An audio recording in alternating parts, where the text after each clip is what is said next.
अस्सलाम वालेकुम everyone, welcome to my channel. उम्मीद है आप सब खैरियत से होंगे। प्रोग्रामिंग लैंग्वेजेस, हम अपने नेक्स्ट पार्ट को कंटिन्यू करते हैं। High level programming language. अगर आप सॉफ्टवेयर डेवलपर या प्रोग्रामर बनना चाहते हैं या सॉफ्टवेयर डेवलपमेंट और प्रोग्रामिंग सीख रहे हैं तो एक कॉन्सेप्ट जो बहुत ज़रूरी है वो है ऑब्जेक्ट ओरिएंटेड प्रोग्रामिंग, मतलब ऑब्जेक्ट ओरिएंटेड लैंग्वेज, ऊप। आज हम देखेंगे ऊप क्या होता है। हमारी बुक का नाम भी object oriented programming using C++ है। तो हम आज देखते हैं कि ऊप कहते किसे हैं, इसका मतलब क्या है, इसमें क्या होता है, इस लैंग्वेज का दूसरी लैंग्वेज से क्या डिफरेंस है, तो इसके की फीचर्स क्या हैं और कौन सी प्रोग्रामिंग लैंग्वेजेस ऊप को फॉलो करती हैं।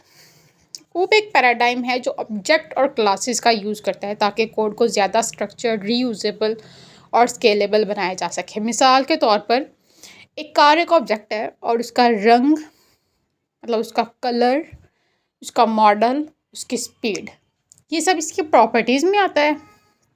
ठीक है, मतलब ये कि ये कार की प्रॉपर्टीज़ हैं कि उसका कौन सा कलर है, उस कार का मॉडल क्या है, उसका नाम क्या है, मतलब कि, और उसकी स्पीड कितनी होती है, ये उसकी प्रॉपर्टीज़ हैं।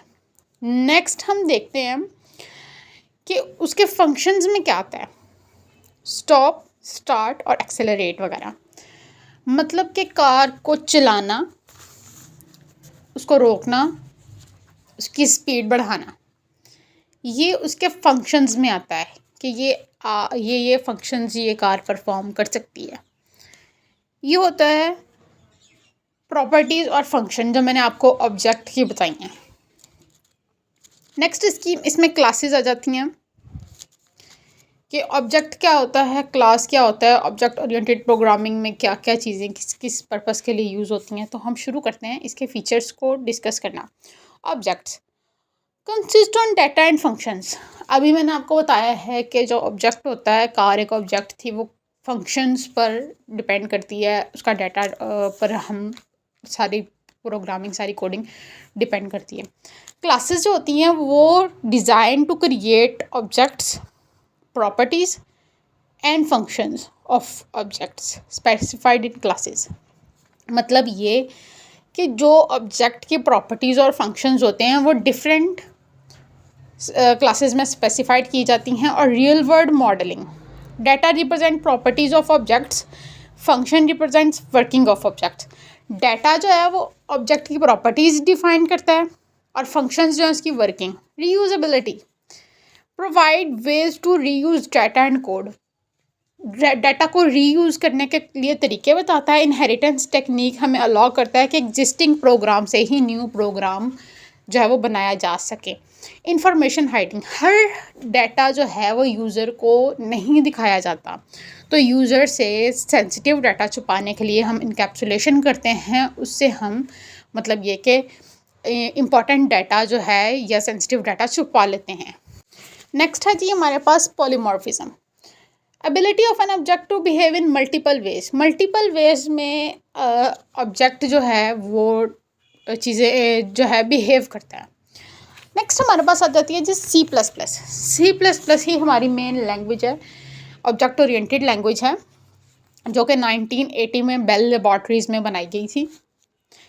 ये इम्प्रूव्ड वर्जन है सी लैंग्वेज का। सी लैंग्वेज हमने पढ़ी है प्रोसीजरल लैंग्वेज में, ये उसका इम्प्रूव्ड वर्जन है जो कि ऑब्जेक्ट ओरिएंटेड लैंग्वेज में है। Provide facilities of work with objects and classes, ये हमें फैसिलिटीज़ प्रोवाइड करता है ऑब्जेक्ट्स और क्लासेस के साथ काम करने की। Very powerful language and is use to develop variety of programs, ये हमें different types of programs, different variety देती है प्रोग्राम्स बनाने की। ठीक है, Java high level programming language है, सन माइक्रोसिस्टम्स ने बनाई थी। Design to control microprocessors used in VCR, toasters and cable receivers. ऐसे माइक्रो प्रोसेसर्स जो VCR, टोस्टर्स और केबल रिसीवर्स में बनाए जाते हैं वो जावा लैंग्वेज को यूज़ करते बनाए जाते हैं। Powerful capability of network programming, network programming की पावरफुल कैपेबिलिटी होती है जावा में ग्राफिकल यूज़र इंटरफेस के लिए। तो स्टूडेंट्स ये हमारे पास थी हाई लेवल प्रोग्रामिंग लैंग्वेजेस। उम्मीद है आपको ऑब्जेक्ट ओरिएंटेड लैंग्वेज की समझ आई होगी। मिलते हैं नेक्स्ट वीडियो में, तब तक ख्याल रखें।